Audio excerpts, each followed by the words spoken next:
के लिए हाजिरी पेश करेंगे। शकील भाई को दावत देंगे। खालिद हुसैन खालिद, इस दौरे हाजिर का मैंने बड़ी सना ख्वान देखा।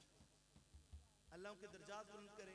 अल्लाह खालिद भाई की कब्र पे करोड़ों रहमत नाजिल फरमाए। अब मैं हाजिरी की अपनी मुकम्मल होने पे इजाज़त चाहूँगा और हाथ जोड़कर अर्ज करूँगा, माँ बाप की कदर करो, कदर करो, कदर करो। अल्लाह मेरा पढ़ना सुनना कबूल मंजूर फरमाए। आमीन या इलाही। हाज़रीन मोहतरम, अहमद अली हाकिम साहब तशरीफ़ ला चुके हैं।